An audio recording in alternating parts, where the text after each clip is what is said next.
Olá, pessoal, bem-vindos ao evento, né? Bem-vindos a essa fala. É um prazer estar aqui com vocês, agradeço aí a coordenação, né, do evento, né, CIET 2020. Muito bem, estou aqui animada para trabalhar esse tema, né, um tema tão complexo nesses momentos de pandemia, né. Eu escolhi um tema um pouco para tirar a gente do lugar, né, desse lugar comum, a trespassagem dos sentidos subjetivos de presença nos tempos de pandemia, a linha onde o dia faz fronteira com a noite. Tá? E é disso que nós vamos falar um pouco. Pelo nome, sentidos subjetivos de presença e tal, da palestra, já deram conta aí que eu sou psicóloga. Eu sou psicóloga do Instituto de Psicologia da UNB, trabalho no programa de pós-graduação em Psicologia Escolar e Desenvolvimento, o Ilza Ramos. Um prazer estar aqui com vocês, tá ok? Muito bem. Vamos trazer inicialmente, né, algumas ideias do que nós vamos trabalhar, tá? Então, a pergunta, né, que eu vou colocar aqui para nós, né, é essa. Como estamos trespassando os sentidos relacionados a uma noção de presença física para uma experiência vivida de presencialidade físico-virtual? Para falar desse tema, tá, eu estou falando desse tema primeiramente porque eu fui muito mobilizado por uma experiência que eu tive de passar assim, de um portal para o outro, sabe aquelas coisas de filme que a pessoa vê um portal e fica doida para pular dentro dele e ir para outra dimensão? Pois é, eu tive mais ou menos uma experiência semelhante que me levou a trazer esses elementos, tá? Estou brincando com vocês, né? Mas eu vou iniciar problematizando, né, a questão da presencialidade no momento de pandemia. Vou usar algumas imagens, fotos da internet, tá? Para a gente tentar entender o que são essas experiências que nós estamos vivendo, né? E que nos torna presente na nossa ausência física, né? E eu trouxe também, gente, algumas teorias da IAD, teorias que com certeza que a maioria de vocês conhece, mas que eu acredito que elas maximizam um pouco essa proximidade virtual, dialógica entre docentes e discentes, e que traz essa noção de presencialidade na ausência física, tá? E por último eu vou relatar um conto rapidamente do Mia Couto, né, que é O Gato e o Escuro, e vou trazer um caso particular que aconteceu comigo da minha relação com meu neto, de 4 anos. Então vamos. O contexto de problematização que nós estamos, né, é um contexto onde nos faz pensar, né, nos novos fenômenos psicológicos que são decorrentes da pandemia, e que muitos deles, né, estão afetando diretamente a vida de profissionais de saúde e de outros profissionais, mas a vida principalmente também dos docentes, né? De uma forma abrupta, né, muito disruptiva, né, os docentes foram retirados das suas salas de aula presencial, né, e proposto a eles que dessem aula com outros tipos de mediação, né? Foi um deslocamento súbito de uma atividade onde já havia sido constituído, né, uma ação docente, né, uma forma de organizar o processo de ensino para uma aula virtual, né? Eu coloquei aqui algumas formas, algumas perguntas, porque que caminho é esse? Cada um, né, cada um de nós que está passando por esse processo está vivendo essa experiência de uma forma diferente, sempre única e singular, porque a produção de sentidos subjetivos ela não é mediada por um determinismo social. Ela é sempre algo produzido pela nossa capacidade humana, né, de produzir símbolos e emocionalidades em situações que são muito diferentes de um para o outro, tá? Mas o que a gente está falando, de forma geral, é uma ressignificação da presença física, a partir do momento que nós estamos impedidos, em isolamento social, impedidos de ter contato físico, de dar aulas presenciais, de participar de palestras, eventos como esse que está sendo esse ano totalmente online, né? Então esse é o contexto que nós vamos discutir. Dentro desse contexto, o que nós temos para acrescentar? Se nós olharmos para essas imagens, né, nós vamos percebendo agora, aos poucos, como que a ausência da presença física se torna viável, né, com outros tipos de recursos, né? Este é um exemplo, né, de pessoas, né, da Casa da Terça da Serra, né, na qual eles escrevem mensagens, né, e mostram essas mensagens nos cartazes para os seus parentes, né, para publicar na web, para dar visibilidade, né, a uma ação, né, do idoso, né, o idoso sendo protagonista do seu papel na rede social, né, e ele se comunicando, ele se tornando presente, né. Isso é uma coisa muito legal, né. Essa também é outra ação que mostra como que a presença se torna, né, virtual, né, quando nós nos damos conta que não temos mais aniversário, que as festas têm que ser online, mas tem aqui os recursos culturais de um aniversário, tem um bolo, né, tem ali pessoas que provavelmente cantaram parabéns para você, né. Então, é neste sentido que a gente está falando de uma outra presencialidade. Também nessa imagem, nessa foto, a mãe ensinando, né, para o seu filho, acompanhando, fazendo homeschooling em casa, né, virtual, a professora está no celular, dando orientações, né, e a mãe fazendo esse papel de mediadora do processo de aprendizagem do filho. Né? Então, há também mudanças de papéis, deslocamento de papéis na sociedade, né, no momento em que pais se tornam também professores de seus próprios filhos, no processo de homeschooling que eles provavelmente nunca imaginaram ter. Aqui nós vemos uma outra cena que também ficou muito presente na web, que são de um casal, né, que vai para a janela do seu apartamento, abre a janela e canta uma música, né, e compartilha essa música com a sua comunidade, com os seus vizinhos, né. Então, nós voltamos à figura dos dois professores, né. Na sociedade, nós observamos vários movimentos de como as pessoas se expressam, como as pessoas produzem outros sentidos subjetivos de presença pela expressão de formas diferentes, sem desconectar do outro, que é importante e que traz significado para a essência dele, né. E aqui os professores, né, de novo a pergunta, como os professores podem viabilizar de forma inédita, encontros virtuais significativos entre os diferentes atores, entre saberes, áreas de conhecimento e entre expertise. E como as tecnologias digitais podem vir participar desse processo de criação de um novo conceito de presença física, né? E aí, de novo, eu uso as palavras trespassagem, percurso, uso também aqui as trajetórias de aprendizagem, que são os caminhos, as ecologias de aprendizagem, lembrando que nós temos ecologias e temos trajetórias de aprendizagem já bem definidas, né? E que os alunos também têm as suas ecologias de aprendizagem, que é um nicho de recursos, tanto em âmbito analógico quanto digital, que eles utilizam para perseguir um determinado objetivo de aprendizagem, para adquirir uma determinada competência. As teorias que eu trouxe, que eu acho que nos ajudam, né, são teorias, como eu falei, conhecidas por vocês, as teorias da educação à distância, né, que eu acho que elas maximizam, né, a questão da presença online, dessa presencialidade virtual, né.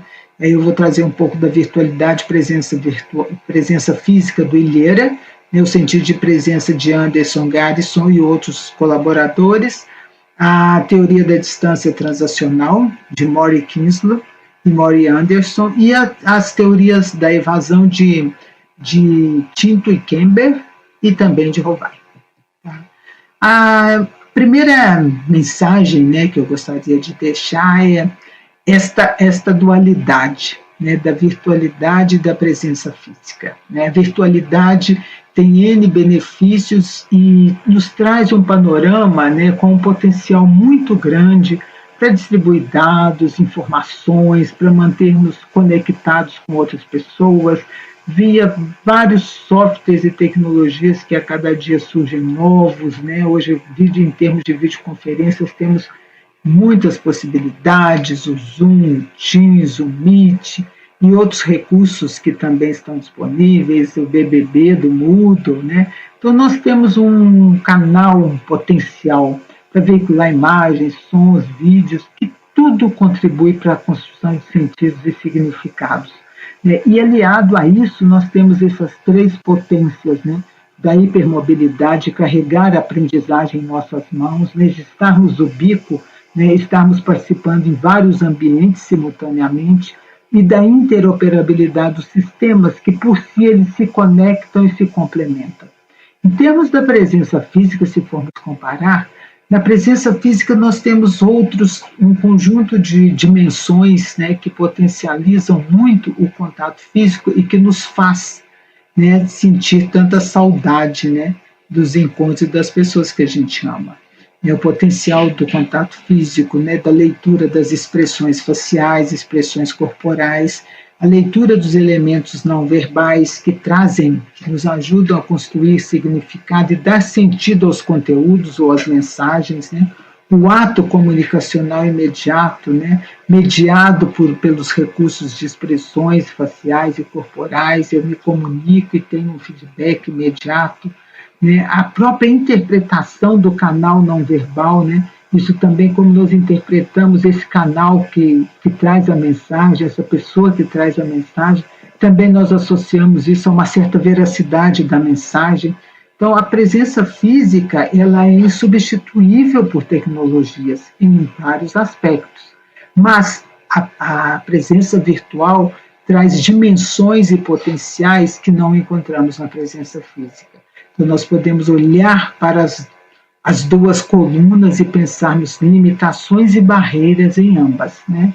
Muitas vezes temos alunos, né, nas nossas salas virtuais, e nossas salas online, e alunos que estão ali, alguns curtindo muito, sendo protagonistas do seu processo de aprendizagem, e outros alunos bem desmotivados, com dificuldade de participar e muito apegados à presença física do professor, ao olhar, ao encontro, né, de pessoas numa sala de aula. Então, em ambos os lados, temos limitações e vantagens. Trazemos também no sentido de presença no e-learning, né, que Garrison e Anderson iniciam nessa discussão sobre o que são as comunidades de indagação, né, e eles nos fazem essa pergunta: como podemos nos tornar presentes em um lugar que não estamos fisicamente? Como colocar as pessoas presentes online, ou seja, não é um sujeito passivo do outro lado, né? Não é um sujeito que está esperando que alguém diga o que fazer, né? Que dê toda a rota para ele, mas é tornar essa pessoa ativa no seu próprio processo de aprendizagem, desperta para aprender, né? E na concepção desses autores, né, eles entendem que há três tipos de presença que nós exercemos quando estamos no ambiente online, num ambiente virtual de aprendizagem, num curso e-learning, tipo e-learning, né? E a presença, esses três tipos, né? A presença social, um sentido de comunidade, que eles também falam, né? Presença social como sentido de comunidade, ou seja, o sentimento de pertencimento, de identidade, de ser reconhecido por essa comunidade, né? E de me apresentar como pessoa real que sou, e ser reconhecido pelo que sou, né? Então, a importância de criarmos nos ambientes, nos AVAs, essa condição, né, do sujeito se expressar como é, mostrar-se como é e ser aceito nessa comunidade. A presença cognitiva, que é o professor, né, os alunos apoiando a construção de sentidos, de significados, a construção dos conceitos científicos, por meio não também de uma atitude passiva, mas de uma atitude ativa, onde o aluno é instigado a refletir, a indagar sobre o seu processo, a indagar enquanto uma metodologia de aprendizagem baseada em problemas, em estudos de caso, é onde o aluno é solicitado que demonstre, que dê visibilidade ao conhecimento que ele está construindo, ao discurso científico que ele está constituindo enquanto participe nessa comunidade. E a presença docente é o papel do professor, do desenho, no planejamento, na estrutura e organização do curso online, escolhendo estratégias institucionais efetivas, né, na hora do planejamento e estratégias efetivas também durante o processo de aprendizagem, né, monitorando, trabalhando com a influência educativa, com a ajuda pedagógica ajudando os alunos que não estão, né, cumprindo o esperado, que estão com alguma dificuldade, apoiando esses alunos. Essas três presenças tornam, né, o sentido de presencialidade no online mais forte. Então, para os professores que estão aí nessa transição, nesse trespassamento, né, na trespassagem de forma abrupta do presencial para o online, pensar que essas estruturas, essas formas de organização do ambiente levam o aluno a ter um sentimento de pertencimento a essa comunidade e levam o aluno a ter uma satisfação no seu processo de aprendizagem. Aqui, só para completar a visão, né, eu trouxe um estudo que está na internet, está a referência dele. Esse estudo ele pega 3 tipos de curso, tá, em momentos diferentes do curso, e faz um snap, ele faz um retrato das redes sociais que estão sendo organizadas dentro do curso, né? O curso 3, que foi o curso reformado, ele foi reformatado para oferecer tipos de interações como aprendizagem colaborativas, né? Ele é totalmente diferente dos outros cursos, né? Essas são redes, né, que demonstram as relações sociais e acadêmicas que acontecem no ambiente. Vocês observam que do curso 1 para o 3 há uma diferença enorme, né? No curso 1, o professor está no centro do processo. Ao longo do curso, né, no módulo 2, ele já vai deixando um pouco de estar no centro, mas ainda assim todos retratam a ele. No módulo 3, ele já consegue formar uma pequena rede. Se compararmos este curso com esse curso 3, né, que o módulo 3, o professor está no centro, mas já existem redes entre os alunos, já falam entre si, né? Mais ou menos no meio do curso, os alunos já têm uma interação muito maior entre eles e vai deslocando a presença, né, docente do professor, e principalmente no módulo 3 a gente já vai ver uma ação, né, muito menos centralizada no professor. Outra teoria que também nos ajuda a compreender e atuar enquanto docentes do ensino online é uma teoria que nós trabalhamos com ela já há bastante tempo, né, a teoria do professor Michael Moore e da Kingsley, né, e também do Moore e do Anderson, porque eles fazem uma complementação na teoria. É a teoria da distância transacional, né? O Michael vai nos falar, o professor Michael Moore, que a distância ela é um fenômeno pedagógico, mas não é só uma questão de geografia, de distância geográfica. Ele vai falar que há um hiato de compreensão e comunicação entre professores e alunos causado pela distância geográfica, porque eles não estão no mesmo espaço físico.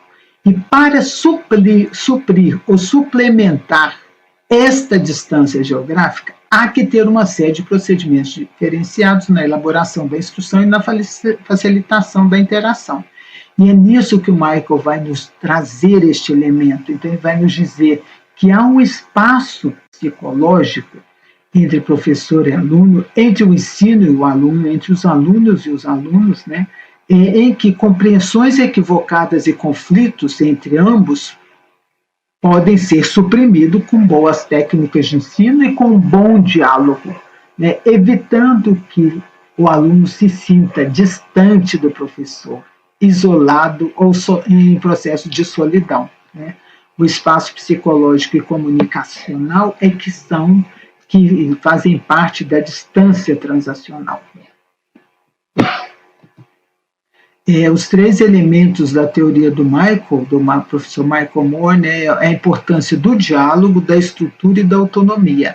Ele vai dizer que a distância transacional ela é composta por esses 3 elementos, né? O diálogo, ele tem uma função educacional de aperfeiçoamento da compreensão da instrução por parte do aluno, e é quando o professor vai fazendo o ajuste pedagógico, adequando a sua linguagem às necessidades do estudante. A estrutura ela é composta por todos os elementos, né, que estão na elaboração de um curso, como a definição de objetivos de aprendizagem, como temas relevantes de conteúdo para serem trabalhados, escolha de apresentação de informações, casos que colocam esse aluno no papel ativo da aprendizagem, né? e a estrutura também, quanto mais flexível, né, e quanto mais ela pode se adaptar às necessidades do aluno, isso também é um elemento que diminui a distância transacional. E, por último, a autonomia do aluno, que é um processo dele de autorregulação do seu próprio caminho, seu percurso de aprendizagem, né, onde ele determina os seus objetivos, que são além dos objetivos de aprendizagem, também são os objetivos de vida, ele escolhe as experiências que são importantes para ele ter, ele toma decisões sobre o processo de avaliação. O aluno que é autônomo é um aluno esperado em EAD, mas nem todo aluno que vem para a EAD tem essa autonomia. Mas o diálogo e principalmente a estrutura do curso podem fortalecer os estudos independentes e a autonomia do aluno. Então, por isso que os 3 elementos são muito importantes: ter um bom diálogo, uma estrutura de curso que dê suporte ao aluno e que permita a ele um estudo independizado, né, e gerar autonomia do aluno, valorizando esse aluno que tem autonomia, o que não tem é o apoiando. Esses 3 elementos são fundamentais. Por último, né, a evasão. As teorias de evasão, né, trabalham na perspectiva que a evasão é quando o aluno ele tem uma atitude, né, de desistência frente ao curso, né, pode ser uma desistência frente a uma disciplina também, né, pode ser um trancamento, né, provisório. Todos esses fatos representam um fator de evasão, né. Como que nós podemos diminuir a distância por meio de interações sociais para gerar o contrário da evasão, a permanência ou a persistência, né? Tinto e Rovai trabalharam com muitos desses aspectos, né, caracterizando o que leva à permanência do aluno no sistema, ou que não é um causador de evasão, né?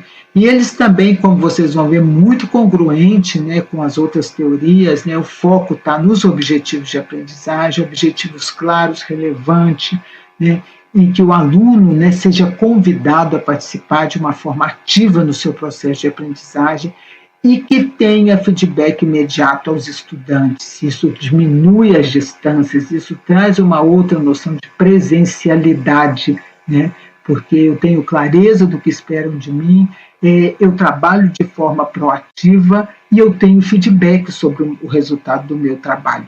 Então, isso diminui a distância, aquela distância transacional que Michael Moore fala, né?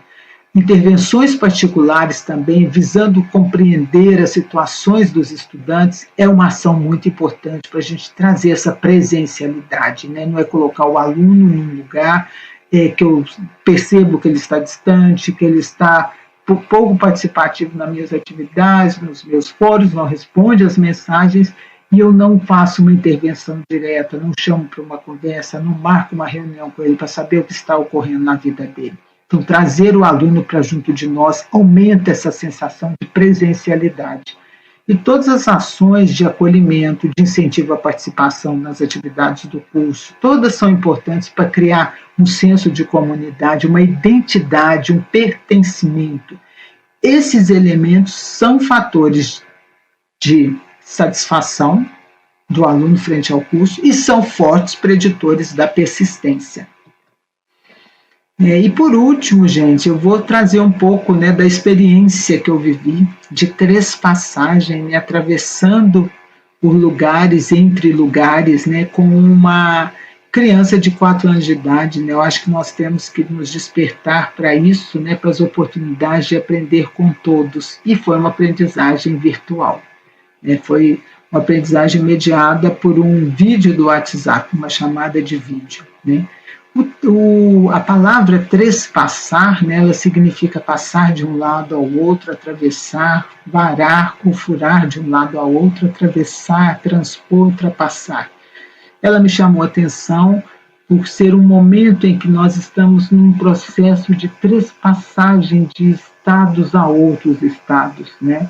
Nós estamos num momento, né, da nossa vida, da nossa condição existencial, onde há sentimentos de vulnerabilidade e nós estamos tendo que mudar muito rapidamente nossos hábitos de vida, nossos costumes, nossos valores, né, para nos adaptar a esses tempos, né? O futuro é uma interrogação, né? que está sempre batendo a nossa porta, né? E que nós precisamos de fazer essas 3 passagens de lugares, porque precisamos de mobilidade, né? A vida é movimento, o tempo não para, né? Então, vou trazer essa experiência que foi, vou contar rapidamente, porque o nosso tempo já está terminando, né? Que eu tinha passado o mês de fevereiro quase todo viajando, e até meados de março, e quando eu volto em março de 2020, esse ano, eu me vejo numa situação de ter que ficar em quarentena, porque eu estava chegando da Europa, e eu queria muito visitar o meu neto, que mora em Belo Horizonte, tem 4 anos de idade, né? E não podia visitar o meu neto. Então, eu fazia videochamadas com ele. E foi exatamente a segunda videochamada, né? O pai dele não fazia isso antes, mas os pais também estão tendo que fazer muitas concessões para os seus filhos nesse momento, né? E o pai dele cedeu, né? Na videochamada, passou o celular para ele e deixou ele ficar com o celular na mão, tá? E aí ele andava para um lado e para o outro com o celular na mão e conversando comigo. Tinha hora que punha no chão, punha na cama, tinha hora que eu ficava olhando o teto, não via mais ele, e tinha hora que eu via ele de baixo para cima, né? E num dado momento ele me deixava na cama dele, olhando para o teto, e eu falava: Ian, cadê você? Estou vindo, vovó, todo feliz, porque ele estava conversando e relacionando com a vovó dele. Estou chegando, vovó. E num desses momentos ele volta comendo uma maçã e ele fala assim, bem baixinho para mim: vovó, tem uma coisa para te contar. Eu tenho um lugar aqui no meu quarto que só eu entro, e que eu vou lá quando eu fico também muito triste, vovó. Vamos lá comigo. E ele pega o celular e entra para dentro do guarda-roupa, né? Essa imagem, né? Ele está ali. Quando ele entrou dentro do guarda-roupa, né? Eu fiquei tão surpresa e tão assustada. Eu nunca tinha entrado dentro de um guarda-roupa com ele. Nem caberia numa situação real. Eu não caberia, porque a parte do guarda-roupa que ele se meteu lá era muito pequena, só cabe a ele mesmo. E eu tirei logo um screenshot dessa cena, porque ela era muito marcante para mim, eu estar com o meu neto dentro do guarda-roupa dele, né? Foi um momento em que eu fiz uma trespassagem, né? De uma cena, né, pouco cotidiana, de falar com o neto por uma videochamada, menos ainda cotidiana, de entrar para o escuro do armário dele e conhecer este lugar que para ele é um esconderijo. Eu não sei se vocês conseguem ver bem a imagem, mas tem o rostinho dele e ali em cima está o meu rosto, né? E eu muito indignada com tudo que eu estava vendo, assustada de estar dentro do armário com o Ian, né?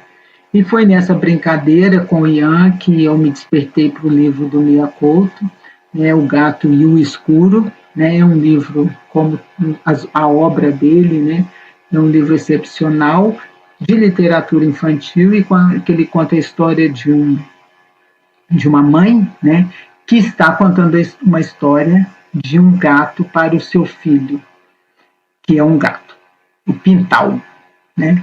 E essa história é muito interessante, porque o que ocorre é que a história que ela conta para o filho conta a história de um gato que queria ultrapassar, trespassar a linha que une o dia e a noite, a linha que une, né, o momento de estar ainda claro para o momento da escuridão, né? E o gato tem uma aventura enorme no livro, né? Ele encontra com a noite, com a escuridão, e aí eles têm os diálogos muito bacanas, que eu vou retratar só uma pequena parte, tá? Onde no final a mãe do gato, né, na conversa com o escuro, que se personifica em um gato preto, né, onde ela conversa com ele, e é claro que tem toda aqui, né, uma conotação muito forte, né, e uma intencionalidade de trabalhar a questão do preconceito, né, mas com uma ludicidade, né, e uma propriedade muito interessante e enriquecida para a criança, né. E aí nessa conversa, né, eu vou ler só as partes finais, né, mas o gato que é o escuro, né, ele fala que eu sou feio, que não, ninguém gosta de mim. Aí ela vai, mentira, você é lindo, tanto como os outros. Então, por que eu não figuro no arco-íris? Ela fala, você figura no meu arco-íris. Aí ele fala, os meninos têm medo de mim, todos têm medo do escuro. E ela fala, os meninos não sabem que o escuro só existe dentro de nós. E ele fala, eu não entendo, dona Gata. E ela diz, dentro de cada um há o seu escuro. E nesse escuro só mora quem lá inventamos. Agora me entende? E ele fala, não estou claro. E ela então responde para ele, não é você que mete medo. Somos nós que enchemos o escuro com nossos medos. Né? Então é dessa forma que a Mãe Gata termina, né? E eu também termino com essa imagem, né? Trazendo a união de pessoas em torno de muitos corações, né? Corações que estão abalados emocionalmente e por pessoas que perdemos, né? Chegando aí a um número muito alto de mortos. No Brasil não imaginávamos isso e há muito sofrimento e dor. Essa imagem é uma imagem para traduzir o estamos juntos, fique em casa, fique seguro. Né? Eu acho que é assim que eu gostaria de me despedir de vocês, falando da presencialidade em momentos de pandemia. Tá? Eu gosto também muito dessa mensagem do professor Walter Corran, filósofo, né? Quando ele diz, né, que toda autêntica experiência é uma viagem, um percurso que atravessa a vida de quem a sustenta. É também um perigo, né? Esse percurso que está atravessando a nossa vida é um percurso histórico, percurso da área de saúde, é um percurso social, um percurso econômico, que está atravessando a nossa vida e mudando e gerando novos sentidos subjetivos sobre o que é a presença, né, e o que é a presencialidade na virtualidade, porque nunca usamos tanto as mídias sociais e os recursos, né, das tecnologias digitais. Tá? Fiquem bem, né, fiquem em casa e obrigada pela audiência.